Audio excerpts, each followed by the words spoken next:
Are you gonna tweet out a new link? Nope. Let's just get through this the way it is. Okay, so we're live. All right. So Mendel, you mentioned the issue of ecosystem and community. And speaking of community, WordPress community support has denied WordCamp Netherlands 2017 their application. So as it stands right now, WordCamp Netherlands will not be taking place this year. Now, this camp has held WordCamp. It's been at WordCamp Netherlands for about 6 years now, and the last one had more than 425 attendees, and it's been one of the most well-established events in Europe. Now, the lead organizer published a post on the Dutch WordPress community site which explains why the camp has been canceled, and it goes back to a rule or sort of a guideline that was created about 6 years ago, where you have to do WordCamp city names and not WordCamp country names. And that's sort of the crux of the issue here. Now it gets pretty complicated because it gets into the actual landmass, the size of the Netherlands, and how close people are together. And the organizers feel as if the WordCamp Netherlands event is the glue that holds these different cities and different communities together. On the flip side, the WordCamp sort of central organizing team says that perhaps we haven't seen WordCamp cities take place in the Netherlands because they have this central one. So there's that argument. And it goes into cultural differences between, we have this role based in the US and how the Dutch community, WordPress community is. It's there's a lot of things to get into. In fact, I think maybe at some point we'll have a WordCamp central representative on the show to kind of go into more details about it. But you hear this and you think, well, if they're not allowed to have WordCamp Netherlands, why are we allowed to have WordCamp US or WordCamp Europe? And the big difference there is those events happen in cities and locations that already have an established community, have had a WordCamp in the general vicinity for a few years, so it's established, and having that regional event does not take away from the smaller communities, the other nearby cities, from having their own event. So that's why, and plus they sort of travel from different years. There's different host cities for those regional events, so it's not just in one location. And in fact, in one of the official correspondence, it says from WordCamp Central that they would be happy to look at doing WordCamp the Netherlands again in a couple of years' time. City-based camps around the country happening on a regular basis. So they've kind of left the door open on WordCamp Netherlands happening in the future, but it all depends on if they see these city-based events happening. And according to the Netherlands organizers, they don't think that the communities are going to happen in various cities, the different WordCamps. So just been a lot of heated debate, a lot of passion, a lot of people ultimately saying this is just a dumb decision. You know, it's just one way of imposing U.S. rules onto a country that, you know, maybe it doesn't make as much sense. But the Netherlands has been the last remaining country to sort of be the exception to the guidelines, at least this specific one over the past 6 years. So finally, WordCamp Central is kind of putting the hammer down and said, all right, you know, we're not going to approve your application anymore until you do it this way. And if they were to, and there's an interesting discussion to be had on, well, if they allow the Netherlands to be an exception to this rule, then it kind of opens the door for other countries to come up with arguments or all this data on why they should be able to have a WordCamp country name. So it's kind of a touchy situation there. Yeah. So you originally addressed me, Marcus. Why don't you go, dude? I want to hear your opinion. I think that this is first off ridiculous. There's 2 places in the Netherlands that you're going to have this show. You're going to either have it in Amsterdam or in Rotterdam. That's really the only 2 big markets that are in the Netherlands. What's the big deal? Who cares? Let them have it. Well, that's the mentality quite a few of the commenters have. It's why take yourself this seriously? Really? I've got kind of a different perspective. And that is, number one, we're not a mature community ecosystem, but we're maturing. Okay. So there is not there's not always a clear answer on when we do things, when we don't do them, how we do them. Sometimes some of the rules are in people's heads and not written down. I'm guessing this is one that was written down. Number two, WordCamps are some of the most mature organized events at this scale in the entire world, if not the best organized and most scaled system of local events. So number one, we haven't matured completely. Number two, this is one of the top, if not the top, networks of local events at this sort of scale. And number three, we don't have to participate, right?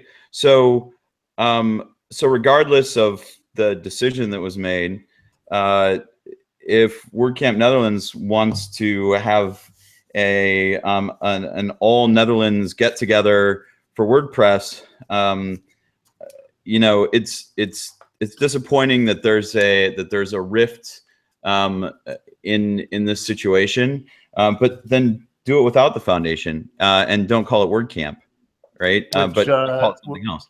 Was actually the first two WordCamp Netherlands were not under the umbrella of WordCamp Central, and Remkes de Vries, who is the lead organizer, has been for a number of years, says they will find a way to have the camp if it comes to that, and the organizers are currently examining their options.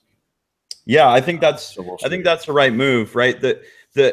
Sorry, that's the right move if they're not happy with the decision that the WordPress Foundation or WordCamp Central you know, has given them.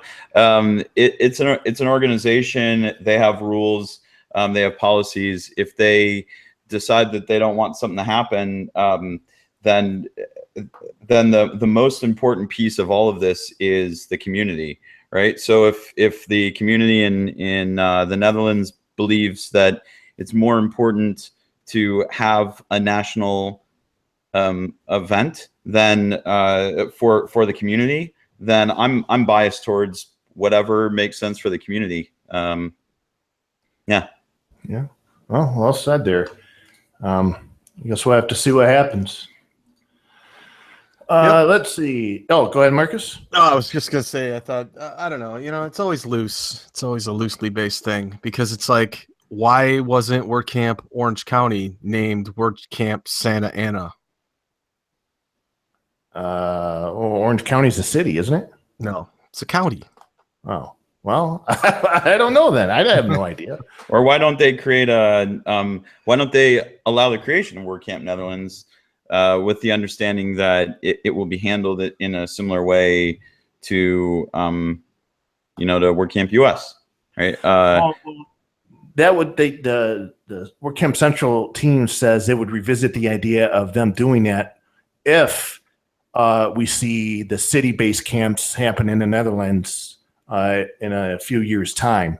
You know, so they start, because I guess the big issue is they don't want to have an event, a national event, where they feel like that takes away from smaller cities being able to have smaller camps dedicated to their own cities. I mean, because they don't have to bother with it if you have one national event.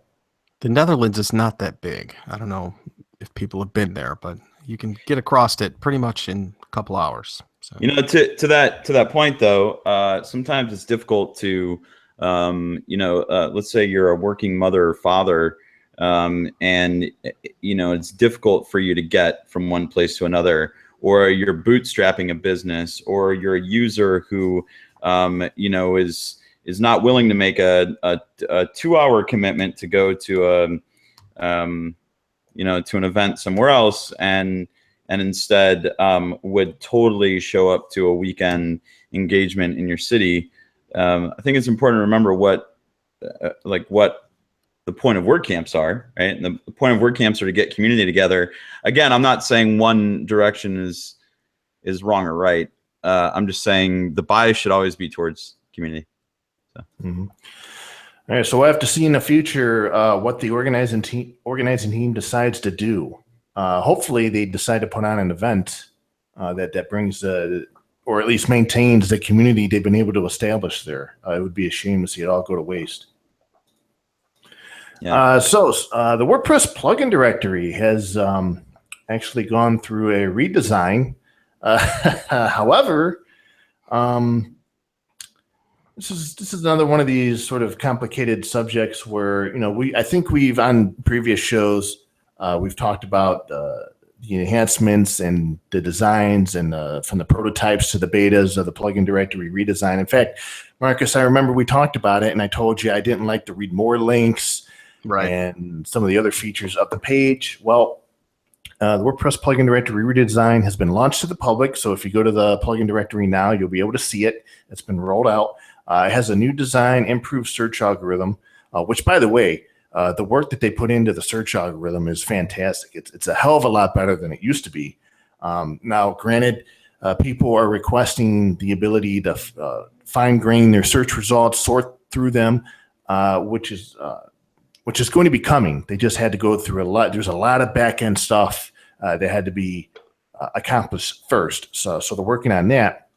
However, when the design was launched, a lot of people came out of the woodwork and complained about it. And they were complaining about things such as the stats were only available to plugin authors by logging into the admin. The tab layout was replaced with the read more links. The plugin banner images were distorted because now they have new dimensions now. The installation tab, which provides instructions on how to install the plugin, was removed.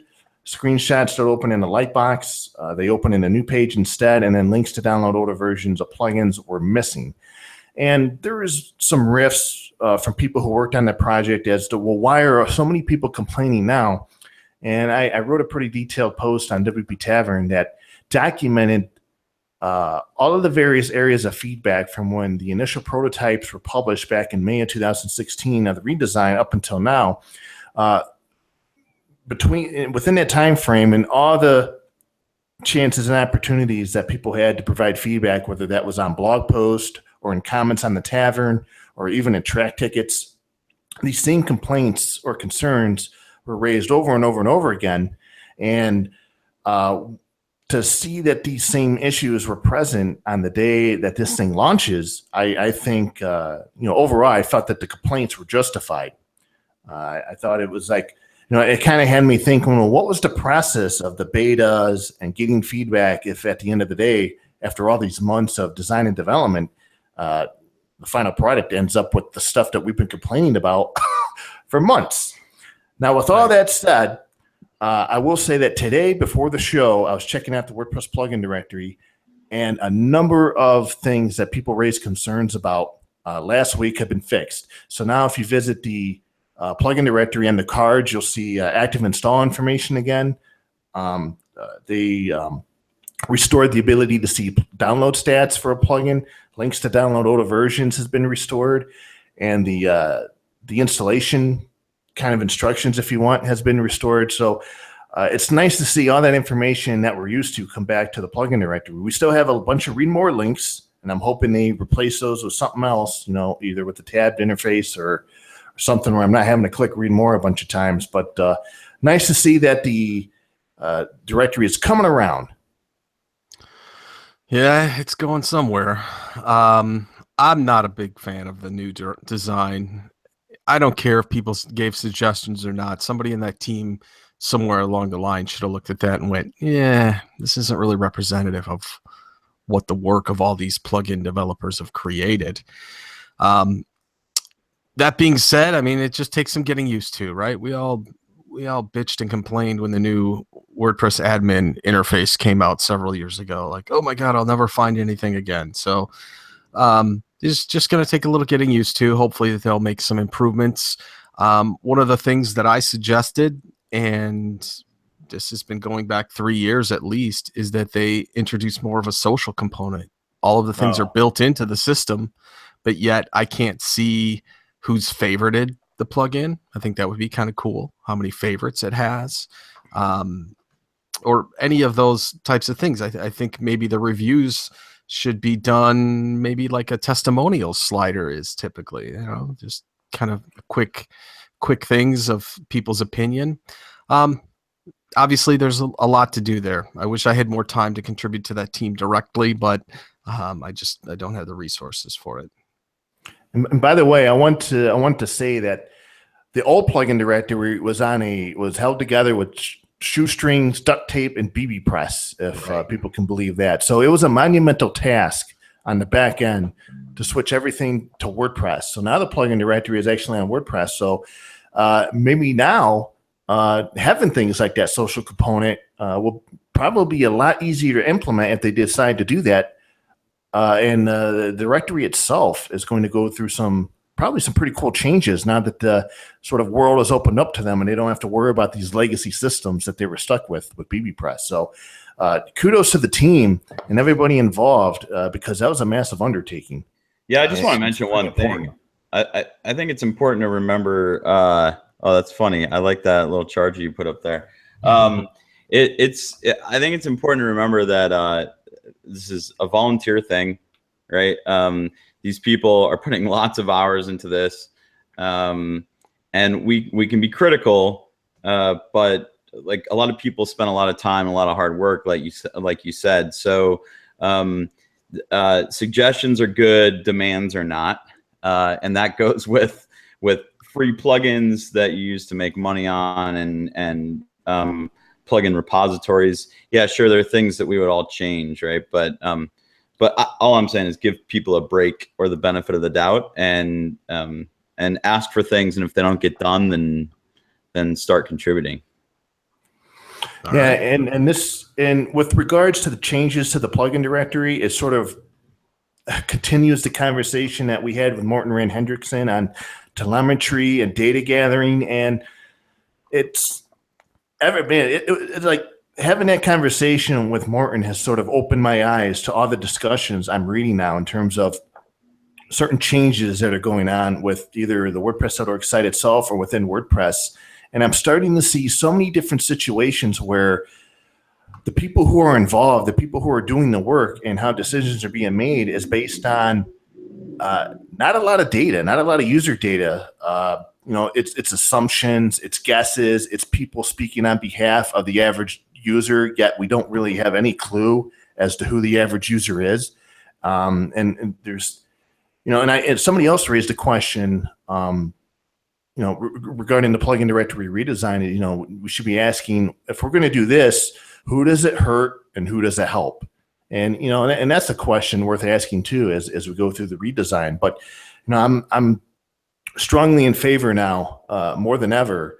And I don't even know if it's feasible on a large scale basis, but it would be nice to get that quantitative user data gathering, testing, heat maps, trying to figure out who are these people, and how are they using the website? And so we can base changes on that. And so we can actually start doing things that benefit the majority of people. And we actually understand who these people are that are using both the site and the software. And don't you think also the front page of the WordPress repository should have Marcus Couch's plugin picks of the week? I think that's only fair. Yeah, that's the most, obvious omission from the redesign. Good call.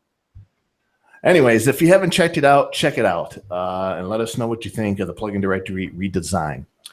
Okay, so that brings us up to the final headline. And yes, Mendo's making headlines. How about that? Now, Mendo has created a conference called Camp Press. It's going to be held at September 23rd and 24th in Seminole, Oklahoma at Fry Lake on Camp Campbell. And I'm glad to have you on and tell us a little bit about, first of all, the inspiration behind the project. And, this has sort of been 2 years in the making. Yeah. At least. Yeah, it's pretty exciting. A couple of years ago, I was traveling around a lot, and I've always been a big hiker. Love just going out, and part of the reason I moved to Austin was to go hiking. And so, so I kind of looked at my life, and I thought, man, I'm really happy when I get away from my computer and I go hit the trail during lunch or something like that. But the thing is, I don't always, get the opportunity to do that, especially when I'm going to an event somewhere. And then I started thinking about the events, and I'm like, man, all these events are focused on gadgets. And I looked around some of these conference halls and some of these conference centers and schools and places where they hold WordCamps and other events. And I was thinking, man, it's kind of ridiculous that everybody's just looking at their phones or tweeting or Instagramming or talking online while they're in person.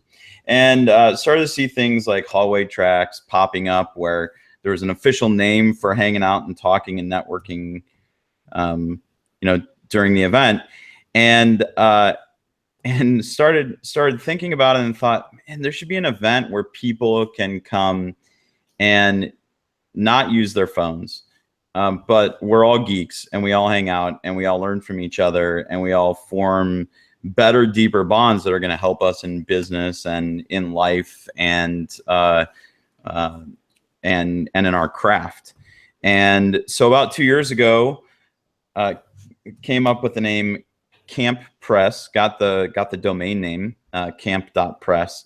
And then I realized it was a big job because you have to get insurance and you have to get a place and you have to build out the experience. And then you have to, have a corporation to get the insurance with, because doing it, on your own with your own liability is a bit of a risk too. And we had to look at pricing and ask people and find out, what they thought an experience could be like. And so it took a couple of years. I started an organization called Geek Adventures Company.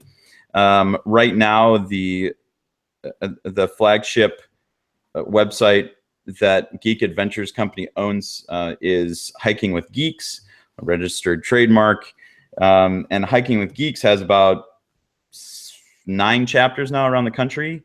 About 6,000 people are members of the chapters around the country, and we're growing by about 40 or 50 people a day. And then I thought, well, this is great because now I have Geek Adventures. I can go get the insurance and we can finally put this thing together. So Kristen Campbell, Aaron's wife, has been bugging me for a while saying, when are we going to do this? And you have too, by the way, Jeff, and a bunch of other people in the community. And I thought, this is finally time. Let's put pen to paper. So Aaron, Kristen, and I met. We decided on sponsorship packages. We decided on dollar amounts for tickets. We decided that we're only going to have 50 to 100 people come and join us. That we're not going to try and make it a big thing. It's going to be kind of exclusive. And what was awesome is our first paid sign up was Pippin, and he was stoked to come out. So we're really, really excited about it. It's a great way to just kind of disconnect, and it's for more than just the WordPress community. This year it's Camp Press. There might be a name change in the future, but I've invited the entire group of Hiking with Geeks to come out and pay for the experience as well. There's interest in doing it in Europe. There's interest in doing it in Canada. So it looks like it's something that people are really stoked about. So we're talking about an hour's drive out of Oklahoma City. And the whole point, I thought it was pretty funny the other day on Twitter. Somebody said they pictured you standing at the gate, and as attendees enter the camp, they put all their electronics in a bucket, and you tell them, they'll get them in a few days, when they leave. It's really about disconnecting from technology and trying to strengthen the bonds, the one-on-one relationships that you have with people. And on this Camp Campbell, there's all kinds of different activities. There's a lake. There's I saw images of a putt-putt course, maybe mini golf course that Aaron's been working on. There's a bunch of hiking. And what are some of the amenities and maybe some of the ticket prices for the event? Yeah. So we're talking about just bare bones. People have to bring their tents, or no? There's something for everybody. So it's a quick drive from Oklahoma City. It's about an hour drive. It's beautiful drive. On the property, there are canoes, and there are diving boards, and there are plenty of hiking trails. There are places to ride bikes, places to basically enough land to do whatever you want. We're going to have all of the amenities there for people as far as activities. So we'll have stuff for field sports and stuff for water activities and arts and crafts, and there's even enough space for archery if somebody's into that. And then we have 3 different options for living arrangements. One is a cabin. You can either get a shared a spot in a shared cabin, or your own cabin.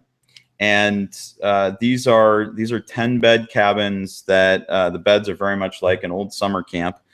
And then you have tent camping available to you, and also RV hookups. And so far we have one RV that's already reserved one of those hookups. It's a pretty big one. And so ticket prices right now are $85 a person. Again, this is a premium thing. This is a place for people to kind of network with the cream of the crop. And so that's $85 for a ticket right now during pre-sale, and it's going to go up to $100 on the 14th. So if you're going to get your ticket, get it now. Nice. Can we go hunt our own food?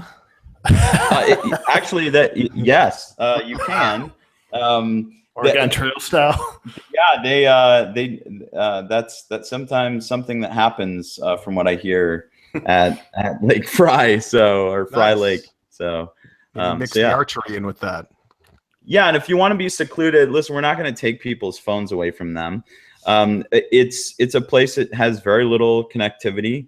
If you drive out into the town nearby, you'll have connectivity, but the whole point is to really talk with each other, to share our skills that might not have to do with development.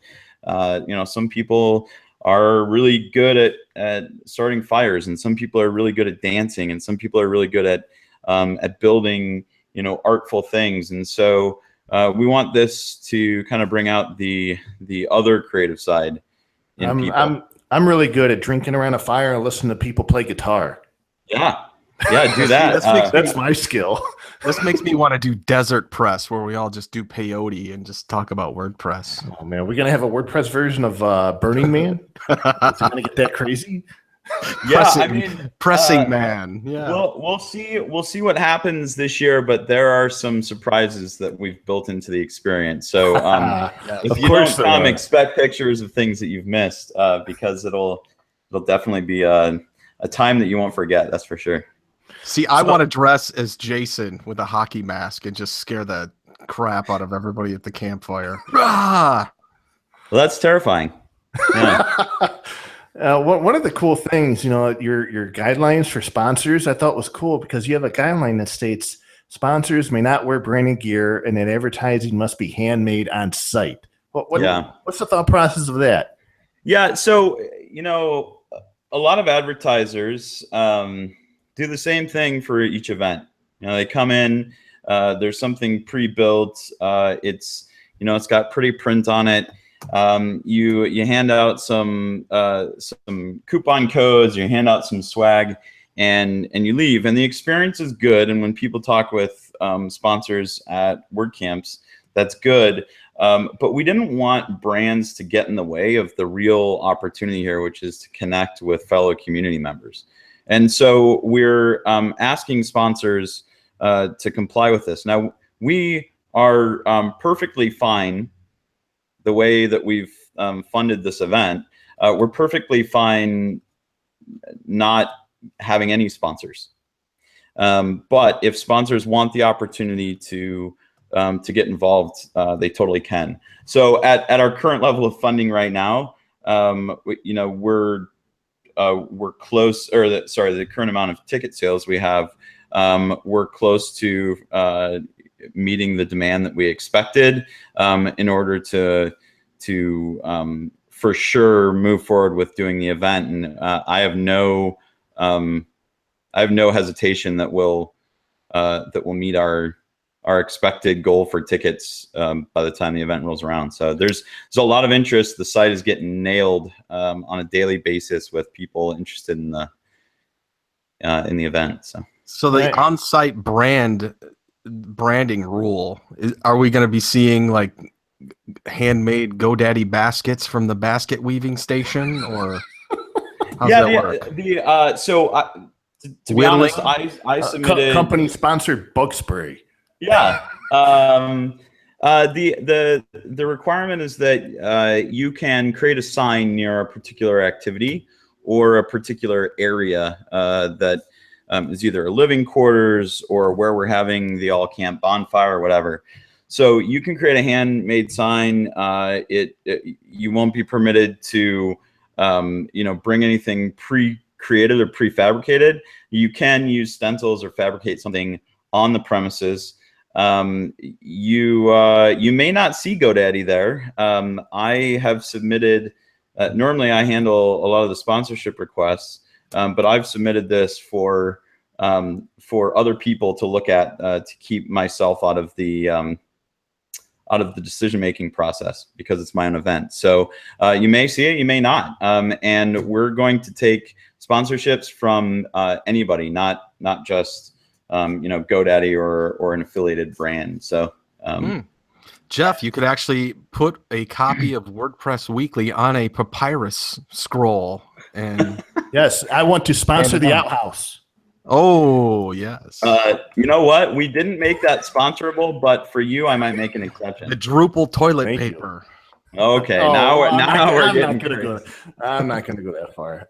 I also want to emphasize that this event isn't just for WordPress people. It's for anyone who's interested in sort of partaking in this sort of social experiment, disconnecting from technology. Yeah. Nice. Yep. So it's for everybody. All right. So if listeners are interested, go to camp.press, and that's where you'll find out all the information, and then that's where you can purchase tickets. And I just think, we joke all the time. Before this idea really took place, we always joked about, we got to have a WordCamp where we actually do the camping part in the name. And here you go, man. You're making it a reality. Yeah. We're finally going to out the community as to who snores. Yeah, we will know. We will know immediately. And one last thing, sometimes it can be scary going out into the wilderness. We have two things that should help. One, we'll be giving a packing list. Two, we are going to be pretty strict about the code of conduct. So if anybody makes anybody else feel uncomfortable or violates the code of conduct in a way that makes that happen, they'll be asked to leave, no refund. It's a pretty strict experience that we want to have as far as people feeling comfortable and safe. So. Great. Yeah, awesome. Good to hear. So there you go. Let's see. So before we wrap things up here, we still got a whole bunch of stuff to get through. This is gonna be an awesome show, man. So normally, most of the people, we do this show by audio, so people are listening into it. But I might encourage you folks to actually go to the YouTube channel, and I'll actually have links to this in the show notes. But Marcus is going to do an unboxing of I lost a bet. I bet Marcus that my Indians would beat his Cubs in the World Series. I lost a bet. I had to buy him something, and I bought him a Cleveland in a box. So I shipped him, I think it was 5 items that are Cleveland specific in a box, and he's got it on the webcam right now. He's going to open it, and I believe this is the first ever unboxing on WordPress Weekly. Yes. So let's I don't know what's what's in it. You can tell me what's in the box. So I'm cutting it open on both sides right now. It's not as exciting as a MacBook Pro, but we'll do. Well, I don't know what's in it. So they've packed it up very nicely, I gotta say. This company that does it. So by the way, my end of the bet is I put up 2 deep dish pizzas from Lou Malnati's. Oh man, I know. Really one of those. Okay. So I have it. Let's take a look. I'm not even gonna look. I'm gonna let the okay. Fulfilling the bets. There it is. There you go. Good job. Welcome to Cleveland. Okay. Oh, I got an official visitor's guide. Like I'm gonna use that. Oh yeah, thanks. Okay, so the first thing we've got here is Buckeyes, Ohio's best gourmet gift. Yes, so that's peanut butter filled chocolate. Ooh, nice. Very good. It's a staple. Okay. The next thing is a Rock and Roll Hall of Fame magnet. There you go. I know how you like music. It's sticky on the back. I don't know. Look at this. It's got like this is used. Look at this. Oh, It's got like tape residue on there. Anyway, that'll go on my whiteboard. Thank you very much. I got honey from Auburn Township, Ohio, the McCune family. Is this something that is a nice delicacy for you? Amish honey, man. It's the best. Beautiful. All right. Jebediah knows how to make honey. And then I got... Not that all Amish people are named Jebediah. Sorry about that. Yeah. So that's 1, 2... How many did I get? 1, 2, 3. And then this, whatever this is. It's fresh, organic, natural. Don't tell me. Let me figure it out. All right. Oh, I see. So we got 2 things here. This is Lake Erie sand. Mhm. Very nice. I can use that for something. And then, see that now you know. This is a Cleveland shot glass. There you go. Yep. There you go. I picked all those items for you. I hope I did a good job. You Gives a did. little- I gave you a taste of Cleveland, almost literally. Awesome. Well, thank you very much for that. I appreciate that. I fulfilled the bet. So I will, all my limbs will remain intact. Yep. And we're gonna have to keep making these bets. So Yeah. So see speaking what of happens. Chicago, WordCamp Chicago happens at the end of April. I will be there. So if any of our listeners are heading up that way or are in the Chicago area, stop by the event. WordCamp Chicago. The folks who organize that always put on a fantastic event. Last year's was really cool, especially the after party. We all got together. I think it was at the same place as the event, and we were playing. There's board games and all kinds of cool stuff. So yeah, definitely check it out. I will be there, and I will definitely hit up Lou Malnati's again, of course. yeah, good. I might do that with you. Awesome, yeah. And before we get into our other segments here, I wanted to send a shout out to the folks who are on their way to Pressnomics 5. Fifth version of the event takes place this week. In fact, Mendel, you're going to be there. I will be there. And, I always have a special place in my heart for Pressnomics because that's where I told GoDaddy about the Hot 100. And, lo and behold, they made the Hot 100. And that site's still around. It's still active. The things are still changing. And there you go. It's a pretty cool site. Hey, thanks. You're a visionary. I've always told you that. Yes. If you said that, for instance, we were gonna have a spaceship or a rocket that takes off and then lands on an ocean liner, and then we can make it take off again, I would say it'll probably happen. So, Yeah. And I'd have to change my last name to Musk yeah. or something. I don't know. So Pressnomics 5, congrats to the Strabel family for organizing that. And they always do a wonderful job with that conference. And one of the cool things about the conference is they always donate a portion of the proceeds or sometimes all the ticket sales to a charity. I'm not sure if they picked a charity this time or a charitable organization this time. I'm not sure which one that is, but boy, those people are going to be enjoying the each other's company. There's always business talk going on. And, I wouldn't be too surprised if a few weeks after Pressnomics, I'm writing about some sort of acquisition where the talks actually took place during this event. Quite possible. So we'll see what happens. All right. So Marcus, what do we have? Let's start off with our What's on WordPress.tv segment. Oh, we got one more piece of news. It's about geez, me. sorry, my bad. I totally skipped your news. Oh, thanks. Hey, Marcus, what's new with you, man? Hey, not much. I want to let everybody know that after, for years, I've been a fan of Smashing Magazine, which is based in Germany, actually, but they're great as far as design and techniques and CSS and all that kind of stuff. But their WordPress section stinks. It's terrible. In fact, today's, April 5th, and we're already, I'm looking at the Smashing Magazine site, and that last post they've had is September of last year. It's terrible. So I kind of raised my hand and said, hey, this is unacceptable. We're going to have to do something about this. So lo and behold, they made me the head WordPress editor and curator over at Smashing Magazine. So I dropped the big announcement 2 days ago on Advanced WordPress and Facebook, and I think I broke it because I got like 500 likes and a bunch of other comments and stuff. So that's just going to be kind of a side hustle, I guess you could say. And I'm hoping that I can highlight a lot more of what's going on in the WordPress community and sort of bring WordPress back to Smashing Magazine. So those of you that are familiar with Smashing Magazine, they're really popular. They get a lot of web traffic. They got over 1 million followers in Twitter. I think 250,000 on their Facebook page. So it's a pretty big opportunity for me to help WordPress and help the community within an already established publication. Hey, if you need any help, you need a monkey to write a few words. I do. Hit me up, I man. do. In fact, that's one of my duties is recruiting actual writers, and it's a paid gig, but the requirements are a little stringent because they do require just kind of more of a lengthy article, which for some people that's great. I mean, Yeah.